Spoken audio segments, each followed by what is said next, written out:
Olá, tudo bem com vocês? Meu nome é Cleiton Silva, eu sou a voz do podcast Brasileiro Gringo. Nesse podcast você conhece histórias de brasileiros que decidiram, por vários motivos, viver a vida fora do Brasil. E hoje estou conversando com a Daisy. Daisy, muito obrigado. Eu que agradeço, finalmente encontramos aqui um momento, depois de meses, né? Aham. De eu conseguir chegar até aqui, porque são muitos trabalhos, né? Então, Eu imagino. Olha, eu só falei Daisy e eu gostaria que você se apresentasse. Quem é a Daisy? Por favor. olha, essa é uma pergunta muito direta, hein? Porque nós normalmente temos várias personalidades. A Daisy, que você convidou para vir aqui, tem várias facetas, assim como também tinha o Fernando Pessoa. Uhum. Só para fazer uma brincadeira. Eu sou do Rio de Janeiro, né, mas já tem muitos anos que eu não moro no Rio de Janeiro. Inclusive, quando eu vou ao Rio de Janeiro hoje, eu me sinto um pouco perdida, porque mudou bastante. Na verdade, eu nasci no Rio, mas meu pai não gostava de cidade grande e nos levou, na época eu era muito pequenininha, acho que eu tinha 2 anos, não me lembro mais, para morar em Niterói. Ele comprou uma terra lá, ele queria construir, foi ele que construiu a própria casa, as árvores, o Lago dos Patinhos. Então eu venho dessa natureza, eu venho de um lugar de natureza da qual eu sou extremamente agradecida, porque eu amo a natureza, as árvores, eu adoro abraçar árvores. Eu já fazia isso quando eu era pequena, eu subia em árvores. E eu tentei passar isso, eu tenho uma filha, e eu tentei passar um pouquinho isso para ela, né, de ficar longe um pouco dessa mídia intensa, pelo menos quando eu era pequenininha eu consegui. Hoje em dia está É difícil. difícil, né? Eu não fui criada com televisão em casa, nós brincávamos, nós tínhamos leituras, livros. Meus pais, nós somos 3 filhas, né, mulheres. Eu tenho mais 2 irmãs e elas são mais novas do que eu. E eu sempre fui a mais esquisitinha, vamos assim dizer, eu sempre fui a mais curiosa. Eu queria saber tudo, eu queria ler tudo, eu queria entender tudo. E eu me lembro que já ainda naquela época, segundo grau, né, que eu Uhum. falava, assim, É. eu já lia livros de psicologia, que eu adorava esse mundo da psicologia psiquiátrica. Eu pensei, eu acho que eu quero ser médica psiquiátrica, né? Uhum. Mas, ao mesmo tempo, eu amava admirar a natureza. Depois, lá na frente, eu me lembrei um pouquinho do filósofo Rousseau, que amava o homem e a natureza. Então, eu venho desse mundo de árvores, de flores, de água, e que foi fantástico, né? Porque me deu tudo que eu tenho, essa segurança que eu tenho, esse amor à natureza que eu tenho hoje em dia. Uhum. E não cortando a sua palavra, né, só Uhum. sendo um pouco mais rapidazinha, meu pai, na época, trabalhava no Judiciário do Rio de Janeiro, né, chamado Palácio da Justiça, e depois eu vou trabalhar lá com ele, né, quando eu tenho idade de 17 anos. Não sei se você quer que eu corte essa parte. Não, pode continuar, É? tranquilo, tranquilo. Então, eu já tinha passado por essa. Eu era mais velha, e ele trabalhava nesse cartório de registro civil, 4ª circunscrição do registro civil das pessoas naturais. Ele ficava no centro da cidade. Meu pai, nós morávamos, vamos dizer, no campo, mas ele Na fazia cidade. todo aquele caminho, todos os dias, e ele adorava, né? Ele também adorava pescar. Então, quando eu tinha 17 anos, a minha entrada no direito é por aí. Ele chega para mim um dia, numa sexta-feira, e fala: segunda-feira eu já tinha terminado o meu 2º grau, Uhum. e já tinha feito. Todo mundo fazia curso de datilografia, né? Eu já tinha feito datilografia manual e já tinha feito a elétrica. Uhum. Eu gostava mais da manual. Então, ele falou para mim: segunda-feira você vai trabalhar comigo, porque não tem ninguém para datilografar os processos. Eu não fazia a menor ideia do que ele estava falando, naturalmente, né? Mas eu fui, ele falou, eu fui, ele me levou na segunda-feira comigo. Então, eu me lembro muito esse dia que eu entrei no Palácio da Justiça, corredor C, sala 114. Nossa. Eu não me lembro nunca mais, foi um registro, é um registro até hoje na minha memória. Foi muito gratificante para mim, foi intenso. Eu aprendi muito. No começo, eu tinha muitas dificuldades com a questão que eu gostaria de ir para a universidade. Né? Eu sempre fui a revolucionária. Então, eu gostaria de ir para a universidade e eu não consegui, durante muito tempo, ir para a universidade. Por quê? Eu começo a trabalhar nesse cartório, incrivelmente, eu começo a ter uma ascensão nesse cartório incrível. Eu aprendi rapidamente todo aquele trabalho cartorário e eu fazia casamentos. Então, daquela menininha que foi datilografar os processos, um dia eu era juíza de paz ad hoc. Eu fazia os casamentos. E, de repente, eu estava totalmente inserida naquele universo jurídico. E meu mundo eram os juízes, os promotores, e eu continuava no começo, né, apenas no começo, ainda morando lá na minha cidadezinha, atravessava, pegava as barcas, que eu adoro água, né? E, então, essa primeira parte da minha vida madura foi com essa experiência cartorária incrível, que eu sou muito agradecida. Eu aprendi muito. Eu aprendi que eu sabia me comunicar, que eu gostava das pessoas, eu adoro pessoas, eu ajudava muito, eu ganhava muitos presentes, porque eu ajudava as pessoas voltavam.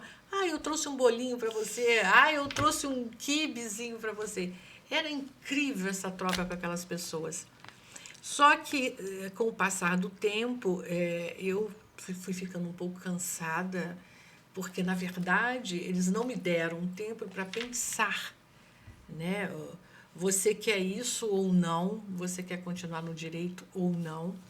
Foi quando, um dia, eu estou no corredor e também a família queria, né? Meus pais, meu pai principalmente, e já todos aqueles juízes, advogados, que eu casasse com alguém da área. Só que eu não estava me sentindo ainda preparada para casar com alguém assim, não sei. Eu acho que foi o destino.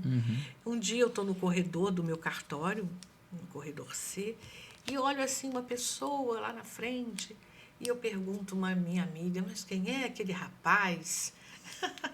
Aí a minha amiga de cartório, né, colega de trabalho, é fulano. Ele está aqui fazendo um part-time, uma metade do dia do trabalho. É um estudante de filosofia, ele faz mestrado. É mesmo? Nossa, como ele é bonito. Será que você pode me apresentar a ele, Marilene? Você já lia Rousseau também, né? De qualquer maneira. Ela já me chamava. Ela chamava Marilene. Sim. Enfim, resumindo, ele veio a ser o meu grande amor, né? E que eu estou casada até hoje, tem mais de 30 anos que nós estamos juntos. Eu conheci no corredor C, na sala 114. Depois, com esse homem da filosofia, que não tinha muito a ver com o direito, com juízes e advogados. Quando eu fui viver com ele, né, no começo, eu falei, não quero casar. Eu faço muitos casamentos aqui, eu não quero casar.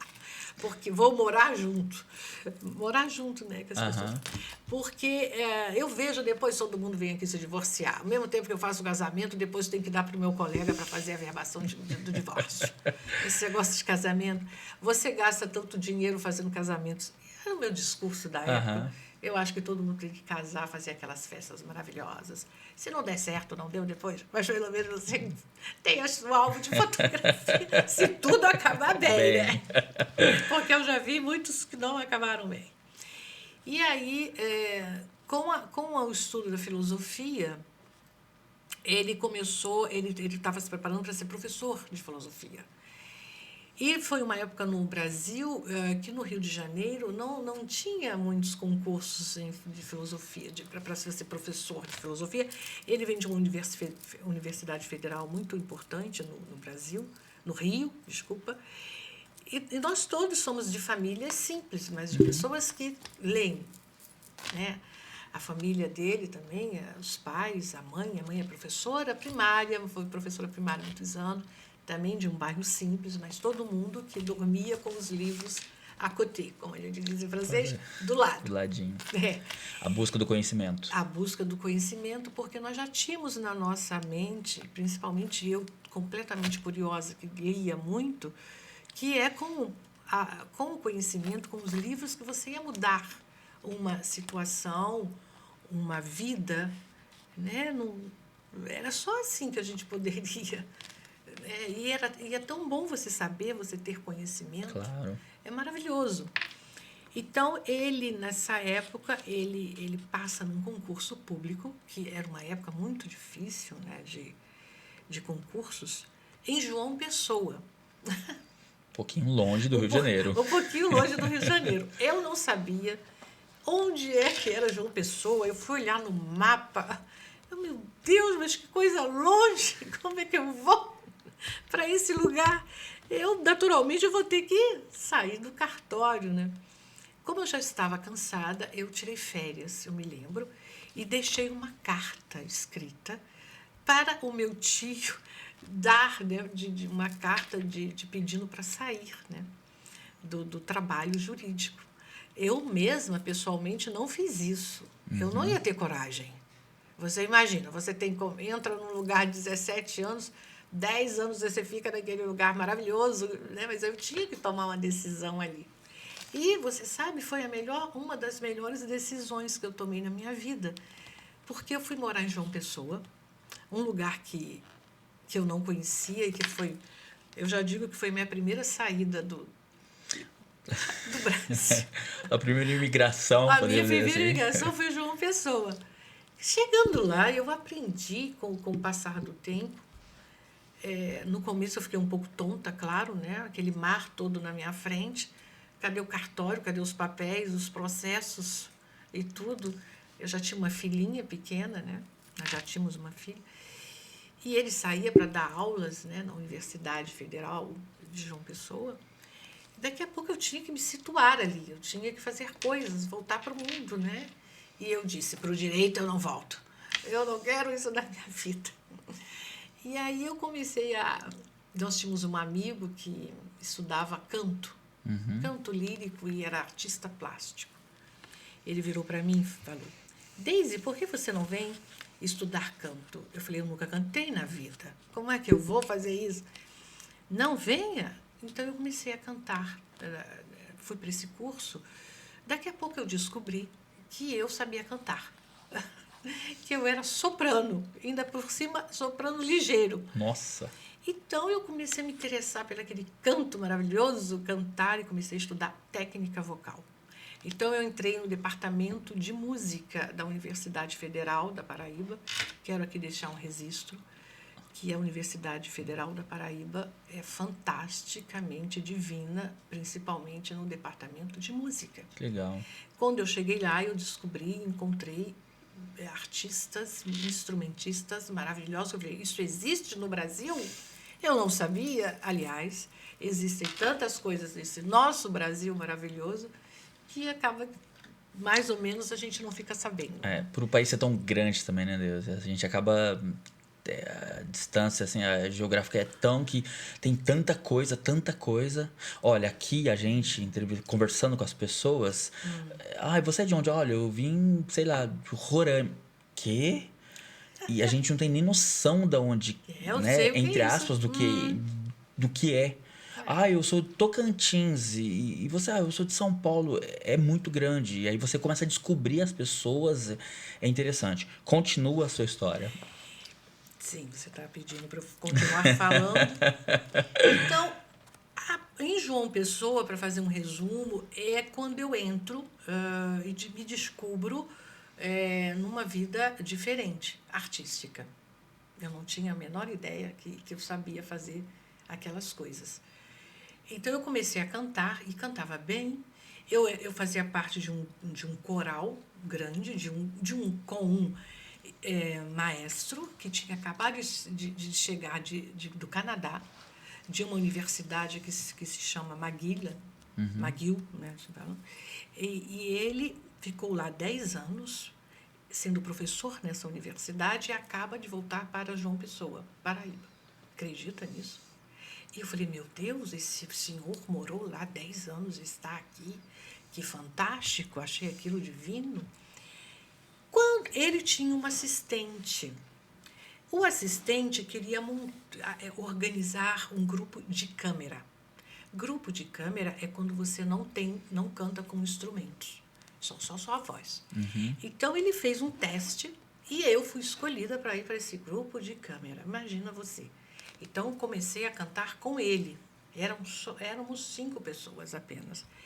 Aí eu me interessei cada vez mais por aquele mundo. Esse mesmo amigo que me apresentou a esse mundo, ele fazia teatro.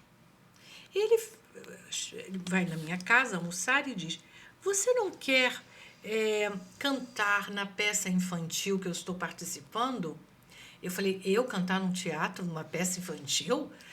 Você imagina se eu vou ter coragem de subir num palco? Eu toda tímida? Nunca. Ai, Deise, por favor, venha. Aí eu, tá bom, eu vou. Aí eu falei, ai, não tô assim, nesse momento, meu break, né? Assim, de o que eu vou fazer? E o direito lá. Eu falei, bom. E fui para esse teatro. Você acredita? Eu me lembro até que o nome da primeira peça infantil, O Casamento da Dona Baratinha. Você acredita que eu fui a Dona Baratinha? Sério? Não, você não acredita, porque nem eu, hoje em dia, quando eu lembro que eu cantava Quem Quer Casar com a Dona Baratinha, e o teatro ficava lotado, as crianças adoravam. E eu lembro que tinha um senhor, um padre da comunidade de lá, de João Pessoa. Olha, minha filha, você tem talento, você tem que seguir essa vida de atriz. E você acredita que eu segui a vida de atriz? Eu fui estudar a fundo o que era ser uma atriz, o que é atuar. Atuar. Não sou uma pessoa que só vai pegar um texto, não. Aí eu fui estudar os teóricos do teatro na época. E eu lembro que eu comecei a estudar Shakespeare também, todas as peças do Shakespeare.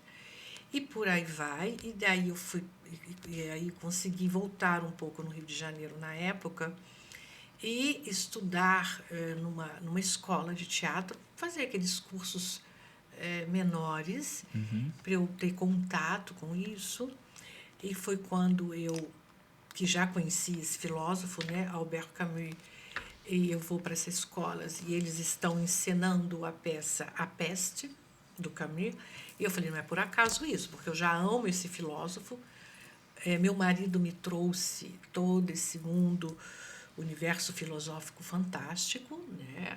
Antes de eu chegar na França, eu já conhecia Simone de Beauvoir, Albert Camus e outros, né? Se eu for citar todos aqui. Eu já conhecia bastante, né? Não sou uma especialista, né? Mas já conheço, né? Então, eu volto para João Pessoa e continuo atuando. Depois eu vou para outras peças de gente adulta, de verdade. E sempre cantando, sempre eles me adoravam quando eu cantava. É ótimo. Nessa época, meu marido resolve, né, nós estamos no Brasil numa época que você fazendo umas provas, você conseguia bolsa para estudar fora. Eram bolsas consideráveis que você recebia o seu salário da universidade enquanto professor e você tinha uma ajuda do governo para fazer o seu doutorado. E ele queria fazer o doutorado dele, né? E aí ele consegue, foi aceito numa universidade nos Estados Unidos, em Boston. Boston University. Então, aí ele, bom, então vamos, né? Eu só estou fazendo os resumos, né? Sim, aí eu pensei, bom, é uma oportunidade para minha filha estudar inglês, ir para as escolas americanas, né? Dessa forma. E aí eu não sabia inglês, assim, eu sabia muito pouco. Básico. básico, né? To be, essas coisas assim, né? Ser, né? Essa coisa. Sabia muito pouco, assim, não me arriscava a dizer que eu sabia falar inglês, porque quando você chega lá, você vê, meu Deus, eu não estou entendendo nada que essa pessoa fala. Falou nada.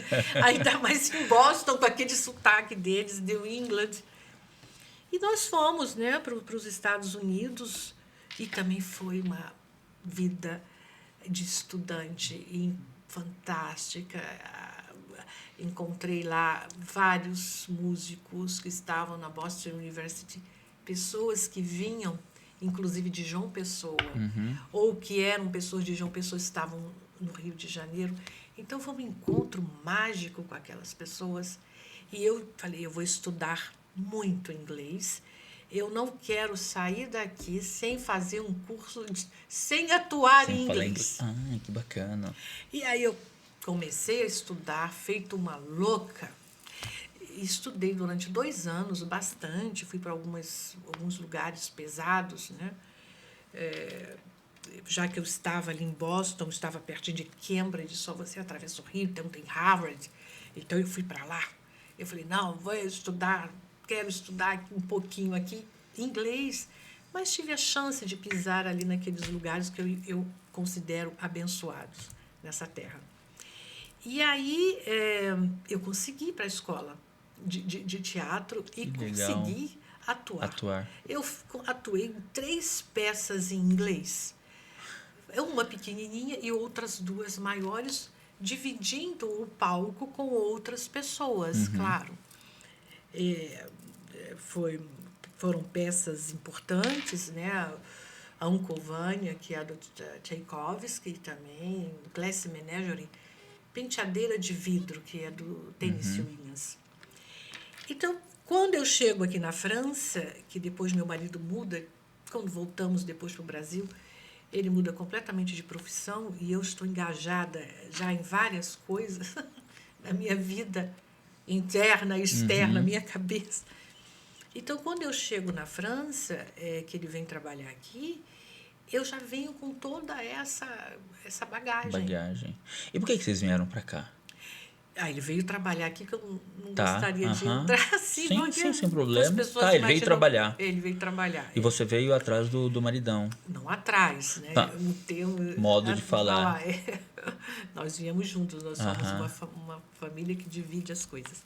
Então, ele veio trabalhar aqui e eu vim com ele, né? Quando ele veio trabalhar aqui, de novo, eu no Brasil já, eu falei, eu não posso deixar a mesma coisa que eu tinha pensado nos Estados Unidos. Eu falei assim, eu não posso deixar passar essa chance, porque Yasmin vai ser uma experiência fantástica para a nossa filha, para ela aprender francês. Ela já sabe inglês, então, eu indo, ela vai ter essa possibilidade de aprender francês. E foi o que eu fiz. Eu segui de novo, pela 3ª vez. A primeira vez, eu segui a minha intuição, que eu quero dizer. A primeira vez foi quando eu saio do Poder Judiciário e... Vai para Natal? Para João Pessoa. Eu enfio a minha cabeça, porque eu sou uma pessoa de... Não tenho medos. Eu enfio minha cabeça. Sem contar esse tempo dos Estados Unidos, que eu trabalhei muito com a comunidade, né, que eu adoro trabalhar na comunidade. Eu dei aula de teatro, dei aula de português, que eu acho que toda criança, filha de imigrantes, onde quer que esteja, tem que aprender a língua dos seus pais. Tem que aprender. Isso é inaceitável. Na minha opinião, não sou radical, ok? Então, eu tomo de novo esse impulso, de novo, seguindo a minha intuição, ok, vamos para a França. Paris, ainda mais Paris, é um lugar que eu já tinha estudado, não cheguei aqui sem saber, já conhecia todos, conhecia de museus, todos esses artistas em várias categorias, músicos, pintores. Então, imagina eu estar nessa cidade, dessas pessoas, que elas viveram, que elas passaram, ou que ou que elas ficaram só um pouquinho, estar na cidade onde Hemingway, um americano escritor, Paris é uma festa, esteve, né? Imagina isso. Então, para mim, era uma coisa, mesmo que eu fosse ficar por pouco tempo, que na época eu achava que eu ia ficar por pouco tempo, e não aconteceu assim.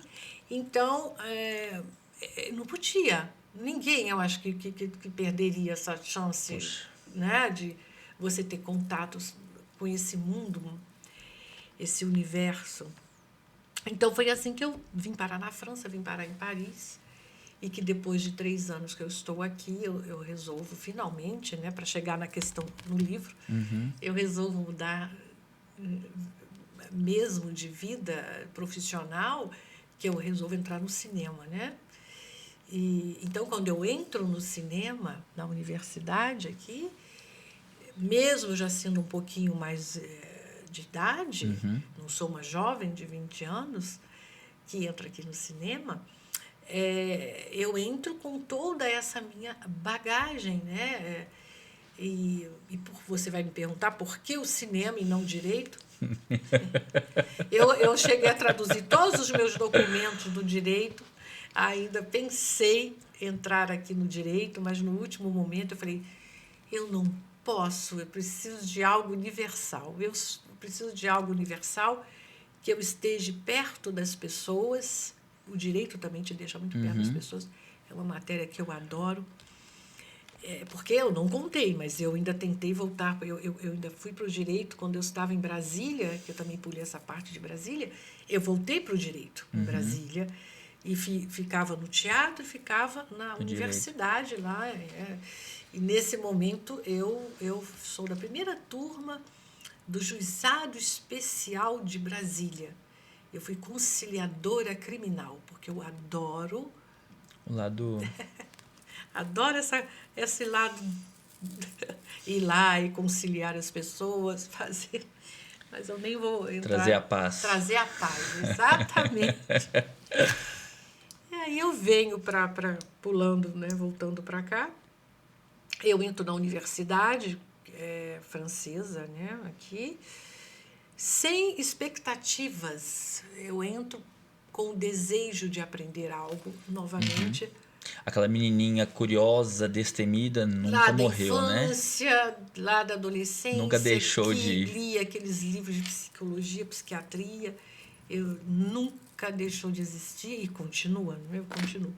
Então, eu entro na universidade com essa expectativa e com esse desejo de aprender algo, porque eu tenho essa... Eu não consigo me ver parada, eu sempre tenho que estar aprendendo coisas. E a França tem essa grande qualidade, ela te dá isso. Você pode fazer muitas coisas aqui, você pode aprender muitas coisas aqui. O acesso é facílimo para tudo. O acesso é facílimo para tudo, basta você querer. Né? Como a gente já conversou outras coisas em off, né, no backstage ali, a gente sabe que eu acho que o querer, essa nossa curiosidade de estar no lugar onde fulano de tal já esteve, te dá vontade de estar ali, de conhecer, né, sabe? Eu sou poética, né? Eu sou da poesia, eu sou a verdadeira curiosidade, impulsionada por isso, por esse amor. Eu sou passionnée, como a gente fala em francês, apaixonada, né? Então, me lembro um dia, eu estava aqui no Boulevard Saint-Germain, e eu lembro, meu Deus, em pensar que tantos escritores estiveram aqui, sentaram ali, conversaram. Simone de Beauvoir sentava ali, Albert Camus vivia aqui.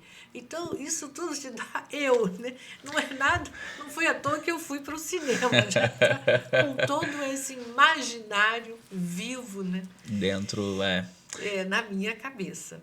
E eu sei que você é escritora hoje, você vai apresentar o seu trabalho hoje, e por que, de novo, essa mudança do cinema para a escrita? É a continuação, né? Porque os dois são ligados, de qualquer maneira, né? Não, o livro foi resultado que eu também nunca imaginei isso. Foi de novo, uma surpresa. A mesma coisa de você atuar em inglês. Também uma surpresa, né? Nossa. Então, eu entro na universidade e não foi fácil. Porque, primeiro, eu encontro uma sala repleta de jovens. Eu falei, meu Deus, o que eu vou fazer aqui, meu Deus? Mas eu não sou uma pessoa de desistir das coisas. Eu comecei a me adaptar àquele espaço e àquelas pessoas. Eu que estou chegando, não são eles que vão se adaptar a mim. Entendi. Eu é que vou me adaptar a eles. E eu me entendo muito com os jovens, sempre me entendi muito bem com os jovens, com as crianças. Então, graças a Deus, eu já tinha isso. Então, ótimo. Então, logo, no começo, nas primeiras aulas, foi muito difícil. Eu passei 2 anos, 3 anos primeiro no estudo da língua francesa para poder chegar lá, né? Eu levava um gravador, né? E eu gravava as aulas, porque era muito difícil, e eu chegava em casa, eu tinha que escutar tudo novamente e reescrever tudo novamente. Os professores falavam muito rápido, e eu ficava muito cansada, principalmente quando eram aulas cansativas, como economia, por exemplo, que eu detesto, mas eu tinha que fazer. Tinha que fazer. Aqui no cinema nós temos aulas de tudo que você possa imaginar. Eu falei, meu Deus, nunca imaginei que estudar cinema que fosse tinha tantas assim. vertentes assim para... Você estuda muitas coisas que você não consegue imaginar. Inclusive psicologia, né? Tem várias coisas que você estuda. E aí você entende porque você tem tantos realizadores que fazem trabalhos psicológicos, estética. Então,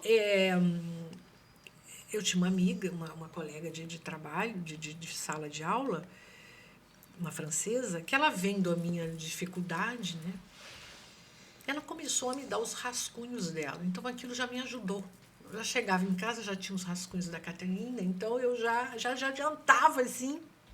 Eu acordava 4 horas da manhã, mas não brigava, era fantástico, fazer aquilo, entende? Sem contar que tinha um trabalho à tarde também, que tinha que fazer, né? Eu faço parte de uma associação, enfim, muita coisa. Enfim, resumindo, eu consigo terminar os 3 anos da licença, né, da graduação, né, são 3 anos. E eu me lembro que depois eu não precisava mais do gravador, eu já consegui, claro, né? Um dia você chega lá, né? Então eu consegui já, né, entender o que os professores estavam falando. Eu saí extremamente cansada das provas, porque você sai acabado, 3 horas ali. Primeiro eu achava que 3 horas era muita coisa, depois 3 horas já não dava mais tempo para você escrever, pensar e falar tudo que você queria falar. E quando terminou essa parte da graduação, dos 3 anos, eu falei, então eu vou fazer um mestrado. Eu tive vontade de fazer um mestrado. Meu Deus. Eu falei, vou fazer um mestrado, mas, meu Deus, eu gostava de alguns realizadores. Eu gosto muito de um realizador russo que se chama Tarkovsky. E eu adoro os filmes. Ele tem uma história lindíssima, esse grande homem, já falecido, e que passou os seus anos, bastante tempo na Itália. E ele saiu naquela época da União Soviética. Né? Eu amava ele. Então, eu falo com meu marido, olha, eu estou com vontade de escrever sobre o Tarkovsky. Também tinha um outro, também, o David Lynch, também fantástico, pessoa assim. Aí meu marido, novamente, né, vira para mim e fala, mas você não sabe russo? Como é que você vai fazer para estudar o Tarkovsky? Por que você não escreve sobre um brasileiro? Sobre o Nelson Pereira dos Santos. Eu escrever sobre o Nelson Pereira dos Santos, meu Deus, eu não conheço nada sobre o Nelson. Mas então vai ser o momento de conhecer, né? Então eu comecei a fazer uma pesquisa, como é que eu poderia falar de um escritor, de um acadêmico, né, como Nelson Pereira dos Santos, um diretor de cinema hiper importante no Brasil, e tão falado no Brasil, mas muito pouquíssimo discutido aqui na França. Então, eu comecei a fazer uma pesquisa por onde eu podia caminhar para começar a fazer a minha pesquisa, né? Nas minhas pesquisas, eu encontrei um documento que ele escreveu em 1952, num congresso de cinema em São Paulo, que aconteceu o primeiro congresso em 1952 e depois um outro em 1953. Quando eu acho esse documento, foi um achado dos deuses, porque não se fala muito nesse documento no Brasil, é um documento já esquecido, entre aspas, e como eu sou professora de memória, cinematográfica, memória, hoje em dia eu sou professora de memória, estética, crítica e análise cinematográfica. E, memória, maravilhoso esse documento. Então, eu vou usar esse documento como o meu fio vermelho, fio rouge, como a gente fala, né? A minha fio condutor. Eu conversei com o meu diretor de pesquisa, o monsieur Mathieu Lavin, e ele aceitou, ele entendia um pouco de português, então ele aceitou ser o meu diretor de pesquisa. Então, eu entrei de cabeça nessa pesquisa do Nelson Pereira dos Santos e descobri coisas fantásticas. Então, foi preciso eu sair também do Brasil para descobrir o Brasil. Né?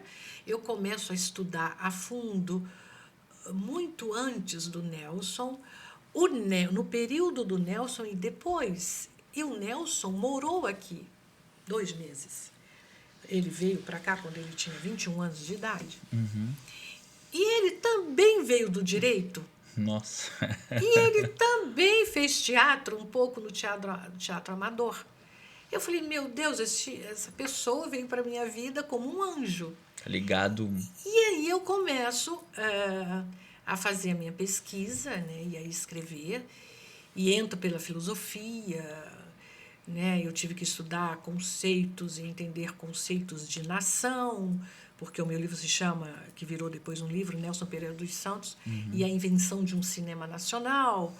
Então, eu fui entender tudo isso, mas, bom, estamos ainda na pesquisa, né? Termino esses 3 anos, eu fiz 3 anos de mestrado, não 2, 3, quase 4, estudando muito, escrevendo muito.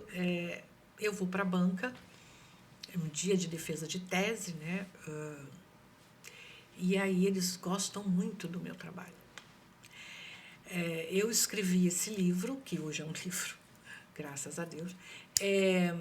Eu tenho uma cabeça de documentarista, eu também sou documentarista, né?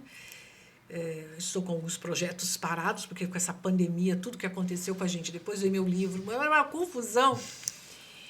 E para isso tudo a gente precisa de muito tempo, Sim. né? Então, eu pensei no livro, e pensei na escrita da minha tese como um grande documentário. Então, eu coloquei o Nelson assim aqui no meio e pensei tudo que tinha antes e tudo o meio e depois tudo que tinha depois.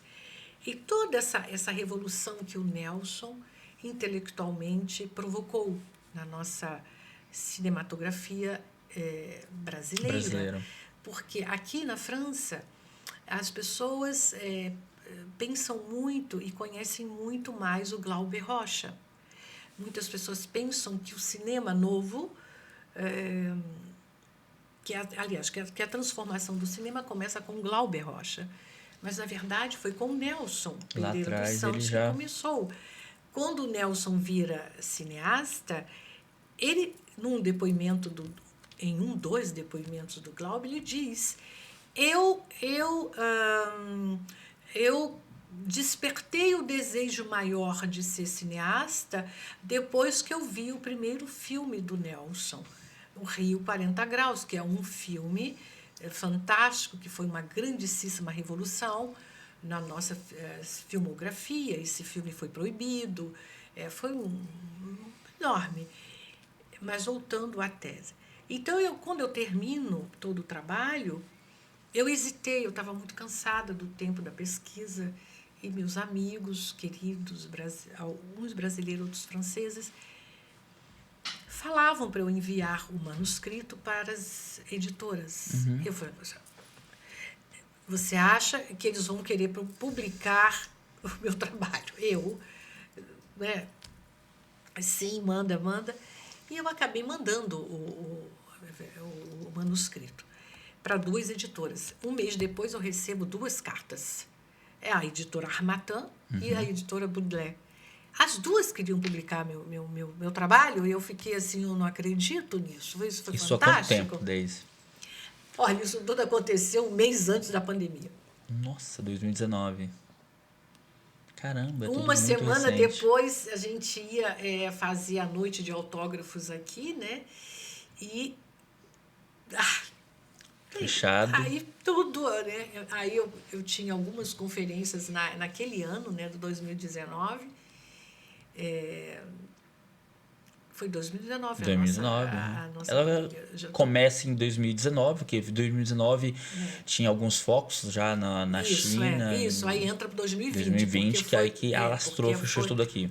Porque o livro é de 2020, por isso que eu falei assim, peraí, calma, tudo isso aconteceu em 2020. Entendi. Porque como nós ficamos esses 2 anos um pouco... Perdidos? Parece que eu não vivi aquilo. Exatamente. Né? Então, agora eu dei uma... Não, o livro é de 2020. E foi quando aqui, mas você tem razão, 2019 começa aquela confusão no final do ano. Eu me lembro vivamente claramente dessas datas, porque foi o período... Né, que você estava vivendo toda a expectativa, né? Minha expectativa. Não, e desse grande presente, porque... porque já não era... Lançou em 20, né? Isso, exatamente. Então, eu tive uma grande parada, né? Mas mesmo assim, eu continuei, eu dei uma entrevista na Cinemateca Francesa, né? Meses depois. O livro foi para um festival de literatura de cinema em Pessac. Mesmo cambaleando aqui, que nós tínhamos aquela coisa toda em cima da gente, ainda aconteciam esses movimentos, né? Eu dei uma outra entrevista à RFI, mas eu acho que foi no 2021, mas tudo muito ainda, né? Sem o contato ainda, você lembra? Sim, como é que foi tudo? Totalmente isolado, tinha que fazer muito teste, uma pessoa só em um lugar. Exatamente, complicadíssimo. Então, aquilo me quebrou. Cabeça extremamente... Eu mesma tive a primeira leva de Covid, aquela bem pesada, que não se tinha não sabia-se nada, né? Eu fiquei bastante doente, preocupada, não se tinha vacina, não se tinha nada. Então, foi um momento, assim, tudo isso acontecendo, né? Mas eu sou muito agradecida a esse país, né? A França e a Paris, por terem publicado o meu trabalho. Seu trabalho. E que é uma referência, porque não tinha... O Nelson, ele já foi condecorado aqui em algumas universidades, ganhou prêmios, né? Ele esteve em Cannes em 1963 com o filme Vidas Secas, que é de 63, ele teve em 64, desculpa. Então, era uma pessoa importantíssima para nós, principalmente do Brasil, e que fez todo esse movimento fantástico de rompimento de uma ideia de fazer filmes para uma outra, mais clara, mais próxima da gente, né? Porque antes do Nelson, nós tínhamos bons realizadores também, mas nós tínhamos ainda um cinema muito cheio de estilos, sabe? Você tinha muitas referências americanas. Não americanizado, né? Era nosso mesmo, próprio. Você não divulgava você não falava muito da sua literatura. E é isso que o Nelson escreve nesse documento, que eu chamo Certidão de Nascimento do Cinema. Eu chamo esse documento a certidão de nascimento dele. E você não tinha essa proximidade com os personagens. Com o Nelson, você começou a ser próximo dos personagens. Você conheceu um Brasil diferente. O primeiro filme dele, o longa, né? Porque antes ele teve um pequeno documentário, se chama Rio 40 Graus. Eu acho que toda escola no Brasil, de norte a sul, que ela seja pública ou privada, os alunos tinham que assistir esse filme. Porque é fantástico como ele sozinho, ele tem a sua câmera. Aliás, essa ideia na cabeça, uma câmera na mão, já vem dele, não do Glauber, né? O Glauber pega isso dele. O Glauber intensifica isso dele, né? Então, o Rio 40 Graus, ele faz no Rio de Janeiro, numa favela. Ele começa, são 5 meninos, a história é linda. São 5 meninos que vendem amendoim. E que esses meninos vendem aquele amendoim porque as famílias precisam do dinheiro, ter uma ajuda. É uma história que te toca profunda. E essas crianças, elas têm uma história, elas têm uma vida, elas têm uma família. Então, ele mostra isso. Não são só aquelas pessoas, aquelas crianças da Zona Sul, vamos assim dizer, que têm uma vida, que têm uma história. Esses meninos também têm uma história. Então, ele começa a vida dele com o Rio 40 Graus. Ô, Deise, como é legal, assim, imaginar a história dele, começar tudo isso, porque, tipo, de repente, nessa época começou a chegar cinema no Brasil, né? Os americanos começam a mostrar pro mundo o que era o cinema deles, ou um pouco antes. Isso aí, isso mesmo. E aí ele falou assim, não, eu também vou fazer. Só que aí eu acho que ele usa o que mais nós temos, assim, usar essa... Isso. Inclusive, no documento dele, ele fala, nós temos que pensar na nossa cultura, nos nossos escritores. Você vê que esse filme que vai para Cannes, Vidas Secas, é do Graciliano Ramos, que já foi o livro que ele escreveu. Então, ele vem com toda essa... Por isso que o livro se chama Nelson Pereira dos Santos e a invenção de um cinema nacional. Não tem nada a ver com partido político. Não estou levantando bandeiras. Ele também não estava. Ele só queria mostrar que, por exemplo, você era você, Cleidson. Né? A Deise é Deise. O fulano era o fulano. Você entende? Sem muita... E mostrar o que essas pessoas... tinham de maravilhoso. A realidade daquele povo, né? A realidade daquele povo, o que o Graciliano escrevia, Guimarães Rosa, e por aí vai. Todos. Nossa, nós temos uma lista de grandes escritores no Brasil que é impressionante. Só que, assim, a pena, eu posso falar assim, porque nós temos uma lista impressionante de brasileiros, não só escritores, como, por exemplo, Nelson, da música. Você passou pela música, você ouviu tanta gente boa no Brasil. Sim. E parece, eu tenho essa impressão, que você vem pra cá, o europeu, quando eles descobrem, eles dão muito valor para isso. Porque uma coisa que eu brigo, eu não sou de brigas, eu sou a conciliadora lá. É verdade.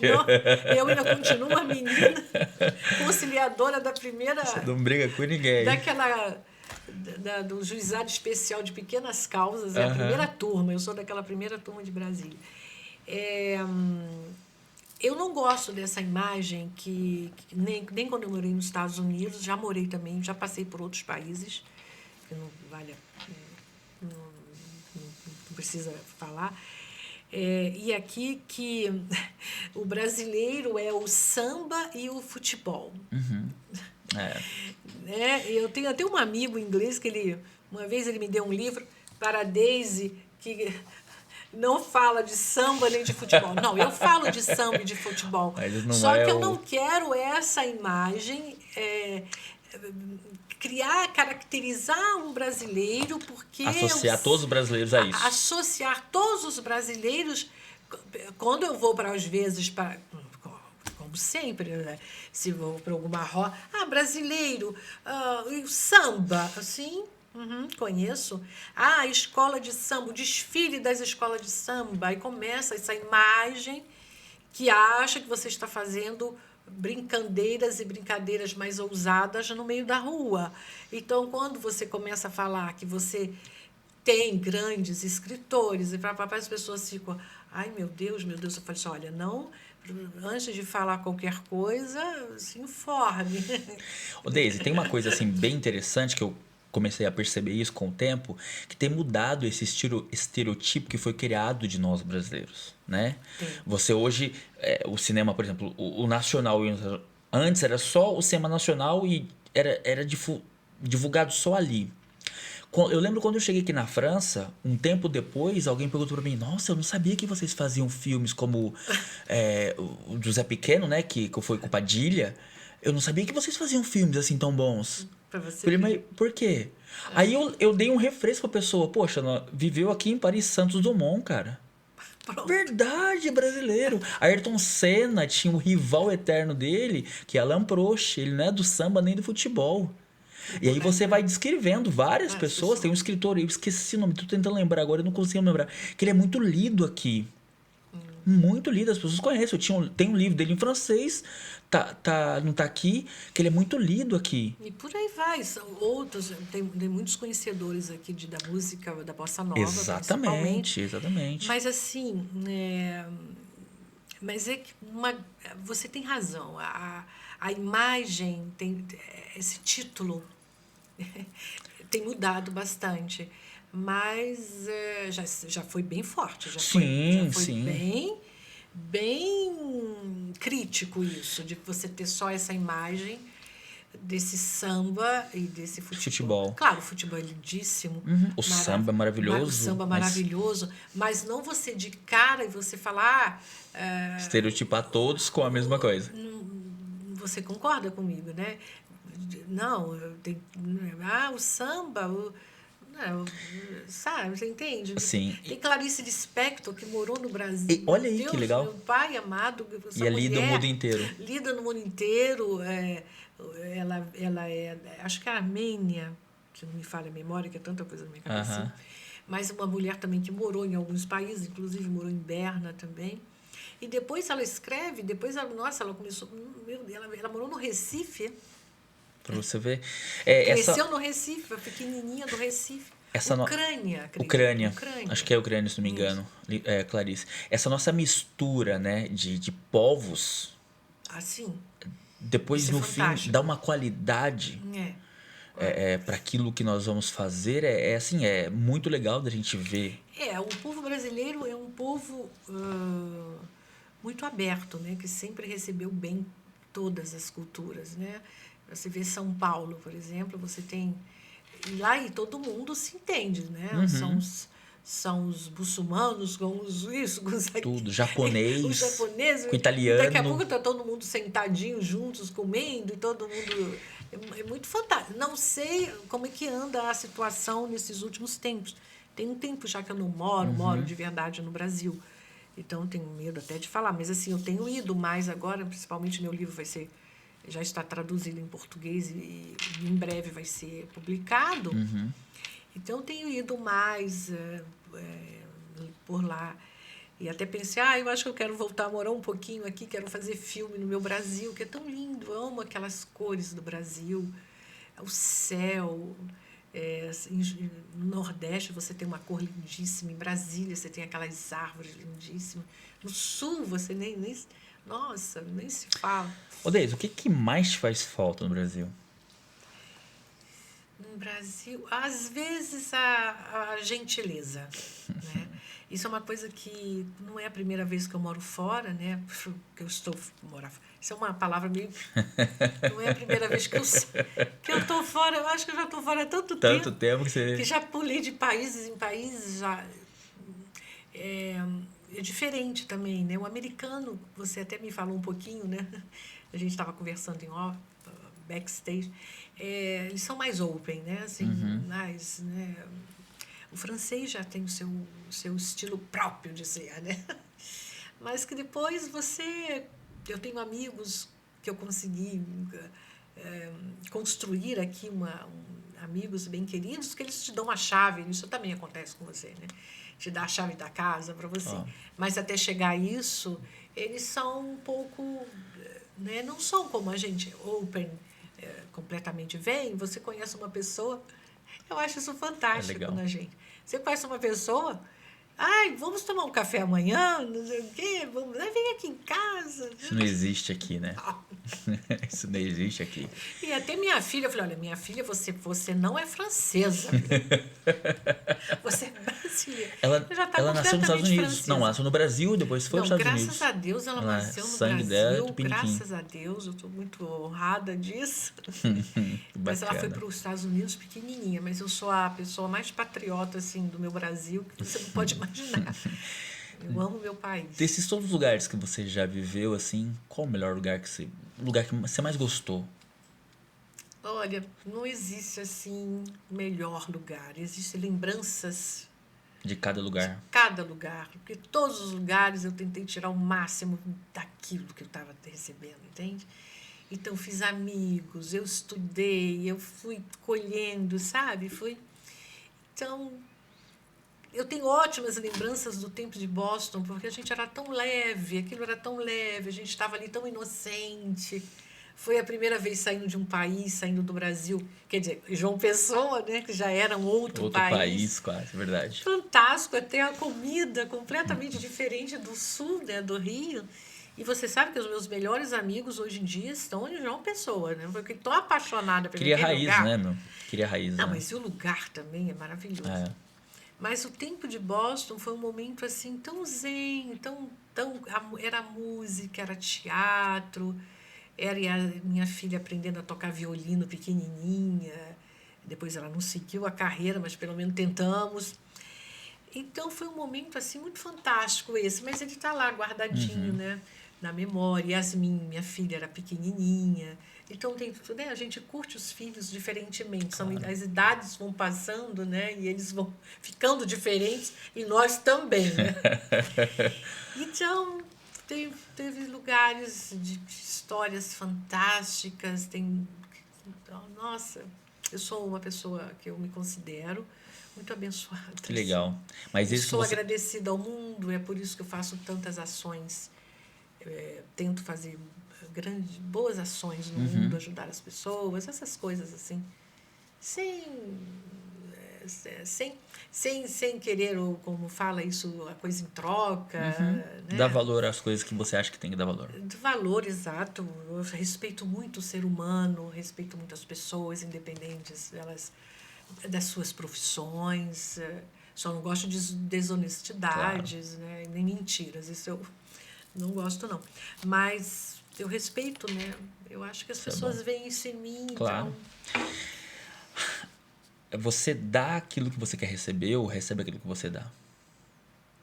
Eu acho que a gente tem que... Eu nunca tenho um pensamento negativo sobre um lugar ou uma pessoa. Eu não gosto de fazer julgamentos àquela pessoa, aquele lugar. Primeiro a gente tem que conhecer e indo com um espírito positivo, né? Se eu conseguir caminhar, chegar até aqui, também uma frase também um pouquinho assim, né? Mas se eu conseguir fazer toda essa caminhada, foi sempre porque eu sempre acreditei muito no mundo. Eu sou do positivismo, eu sou do lado positivo. Eu sempre acreditei muito no ser humano, no planeta, né? Isso é porque também eu fui criada com as árvores, né? Era humilde, o lugar era simples, mas era fantástico. Mas ter contato com aquela, o segredo da vida está aí, não? Eu acho que a gente tem que ser simples, né? Eu acho que o segredo também tá é aí. esse. Você veio de lugar simples, tornou uma pessoa simples, poxa, e manteve aquilo, porque tem muitas pessoas que nós conhecemos que vieram de lugares simples, eram simples, mas o tempo passou e as coisas mudaram. Sim, eu deixaram isso de lado. Sim, infelizmente. Esse meio, principalmente, que você vive, deve ser cercado de pessoas assim. Sim. Falando nessa simplicidade ou deixando ela um pouquinho de lado, o seu livro aqui já está lançado aqui? Vai ter alguma exposição? Como que está isso agora? Sim.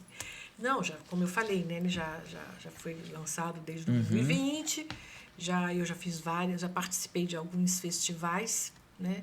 Já participei do Festival de Cinema, que teve aqui no começo do ano, Festival Internacional de Cinema Brasileiro. Também participei do Festival de Cannes, que eu levei o livro. Eu não fiz palestras, mas eu levei o livro apresentando o livro. Recentemente, também fui para o Brasil participar do primeiro Festival Internacional de João Pessoa. E, mais recentemente, estive no Festival de Biarritz. Então, na verdade, este ano, eu estou muito cansada. Eu venho corrida muito grande, com vários eventos, vários encontros que não terminou ainda. São incontáveis. É.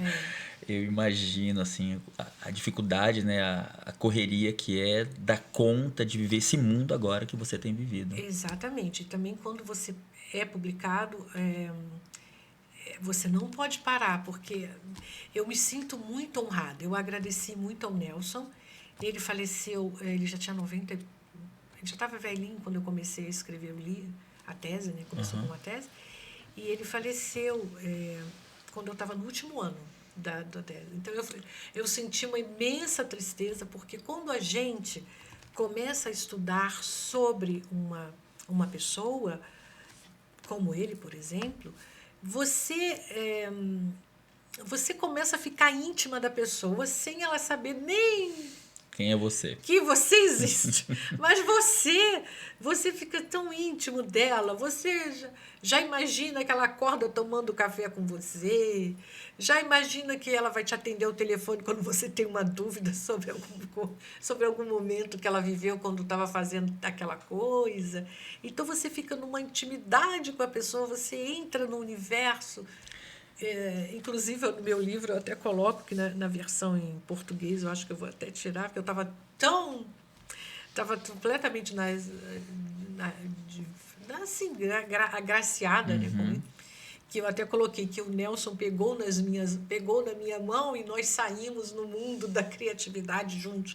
Mais ou menos assim, eu escrevi, está em francês, estou tentando traduzir em português. Então, eu já estava me sentindo a coleguinha dele. Com todo respeito. Você chegou a ter algum contato com ele? Não, ele já estava doente, né? Mas eu consegui fazer toda a primeira parte, ele estava vivo, e quando ele faleceu, saiu. Então, o livro saiu.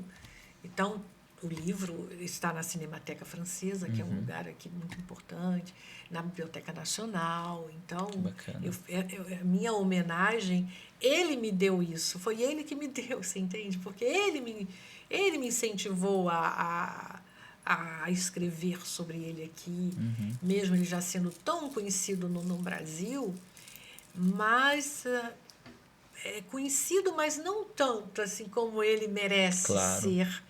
Né? Eu gostaria que todas as escolas, como eu falei, né, passassem soubesse quem é ele. Sabe, independente do seu partido político, é olhar como ele merece, né, como grandes nomes do cinema o olham como um grande intelectual. Ele fez parte, inclusive, da Academia de Letras. Né? Poxa. Nós temos...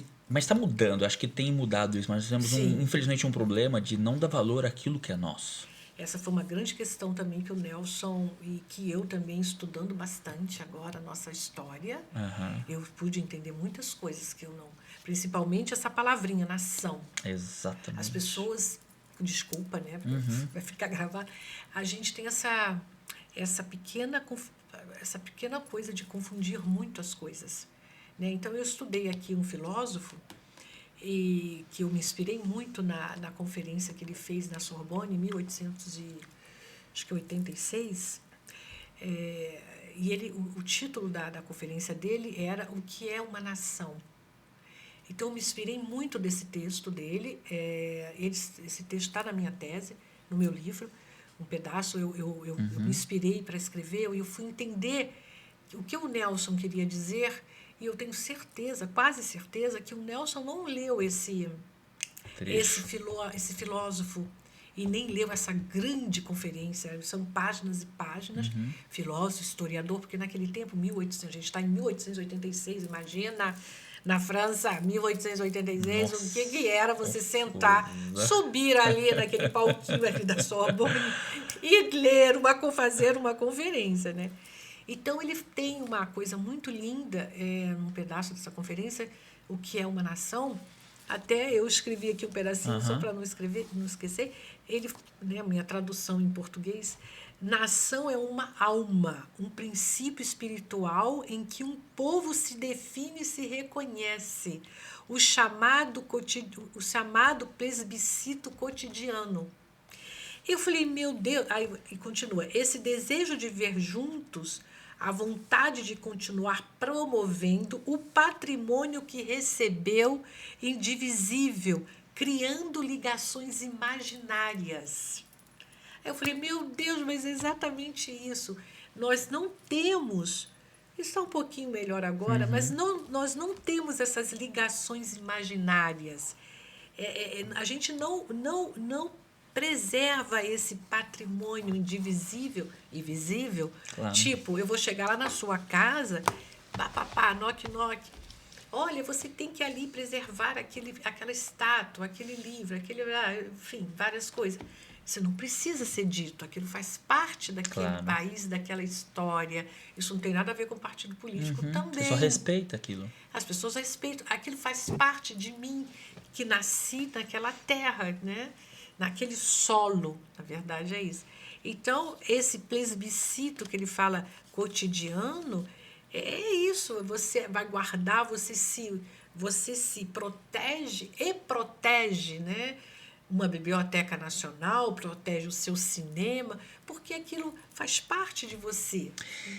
É a sua continuidade, né? Isso que eu ia falar, é a continuidade, é a história, é o desenrolar de tudo. Como você vai contar? Às vezes eu fico olhando, como eu vou contar para os meus filhos um dia a história, por exemplo, do nosso Brasil, sendo que eu não tenho interesse nela, não guardo para ninguém.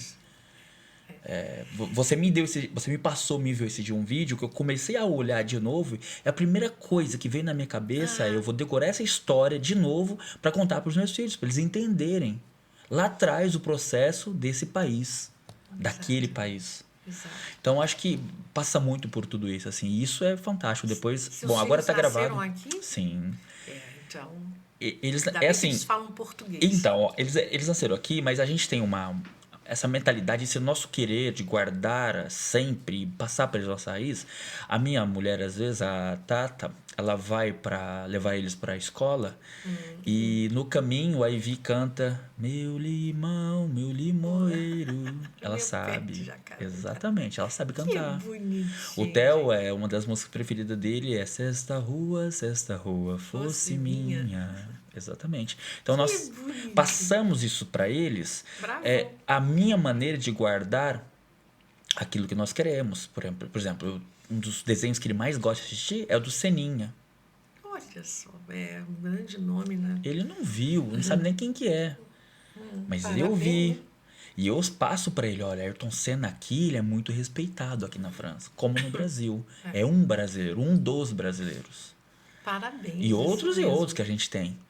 E eu acho que essa coisa da gente guardar como o seu trabalho, que é de mostrar esse lado desse brasileiro que pega a câmerazinha e sai filmando, Você imagina mostrando. Isso é meu. O Nelson, ele vem de uma família de São Paulo e os pais, olha só, o pai dele, quando era pequenininho, todo domingo levava para assistir aqueles filmes mudos, preto e branco. Eu falei, meu Deus, que incrível, olha só. Pai, né? Olha só, ele já plantou aquela sementinha na cabecinha dele e ele cresceu com aquela imagem. E quando ele vem aqui para Paris, onde ele passa 2 meses, ele teve que voltar porque a companheira dele ficou grávida, porque tinha o serviço militar na época. Ele tem encontros aqui com cineastas, e principalmente os cineastas do neorrealismo, que o neorrealismo vem da Itália, né, o neorrealismo italiano. Então, ele começa a entender, ele já tinha planos na cabeça dele, já tinha passado pelo teatro amador, como eu disse antes. Então, ele já tinha, gente, é possível fazer filmes de uma outra maneira, né? Com uma câmera na mão, uma ideia na cabeça, vai. E foi assim, esse primeiro filme dele, O Rio 40 Graus, ele fez uma... Como fala, uma coisa que todo mundo dá dinheiro, tipo uma caixinha. Uma vaquinha. Você quer usar um termo bem português, bem brasileiro, uma vaquinha. Então, fizeram fugiu também. Mas enfim, essa vaquinha ali. Ele pegou aquilo ali, né? Era uma outra maneira também de fazer filmes, sem todas essas exigências. Hoje em dia, meu Deus. Complicadíssimo, né? Então ele tinha uma câmera, pegou uma câmera emprestada do amigo. E foi assim que ele foi para as ruas e foi filmando, e foi fazendo. Então, que fantástico esse impulso de querer mudar, né? Claro. E que povo, né, que ele teve o privilégio também de querer fazer o filme desse povo. Exatamente. Sendo de Eu lá. aconselho a todo mundo a assistir Rio 40 Graus, que faz parte é uma das coisas que faz parte da nossa história enquanto brasileiros. Exatamente. É. Deise, olha, de verdade, assim, muito obrigado. Olha, já acabou? Eu tenho que acabar, que você tem sua agenda também, né? Eu gostaria que você mostrasse aqui o seu livro para a câmera, sim. junto do seu ladinho. Aqui, sim. Exato. Dá para ver aí, Enzo? Dá sim, dá Tá sim. ok. Tem aí, esse é o livro da Deise. Parabéns, Deise Ramos. Puxa, eu que agradeço a oportunidade de estar aqui com você e conhecer você. Nós nos conhecemos no Festival de Cinema Exatamente. Brasileiro. Ainda bem que você estava lá. Eu estava lá com o meu livro falando. Exatamente. E vou continuar falando do Nelson por aí, que é um prazer, é um presente, assim. Sou muito grata. Muito legal. Ele e a França, né? A Armatan. A Martin que te deu essa oportunidade, né? Muito obrigada. Olha, eu gosto sempre de falar assim desse poder desse povo. O meu povo é o que eu conheço demais na nossa vida, né? E agora eu olhando mais a sua história, voltando rapidamente naquela menininha destemida, pra frente, vou usar esse termo, tá bom? Com todo respeito. Claro. Pra frente, curiosa, alguém que sempre teve vontade de aprender mais e mais. Verdade. E aqui hoje mostrando mais um trabalho de tantos que você já fez. E assim, dá orgulho. Obrigada. Eu sou Sabe? muito Dá séria, orgulho. não sabia. Mas assim, dá orgulho do nosso povo. Ah, sim, o nosso povo. De você. Você é nosso povo. Tá aqui, ó. Você acabou de ler. Nossa nação tá ali. Obrigada. Entendeu? Querido. Isso Mas é legal. o nosso povo eu sou muito orgulhosa de ser brasileira. O nosso povo é um povo muito destemido. Eu conheço muitas belas histórias, assim como você também. E uma das características do nosso povo é não ter medo, né? Bom, pelo menos era assim, não sei como é que andam as coisas. Continuamos assim. Então, eu acho isso super interessante. Já passei por vários lugares e sempre tem brasileiros. É fantástico. Eu falei, meu Deus, até aqui tem um brasileiro, meu Deus do céu. Que fantástico. Saímos para todos os lugares. Deise, Verdade. de verdade, muito obrigado. Obrigada tá a bom? você. De coração Boa mesmo, sorte por esse momento. com as Poxa, outras entrevistas. tá ok. Obrigado.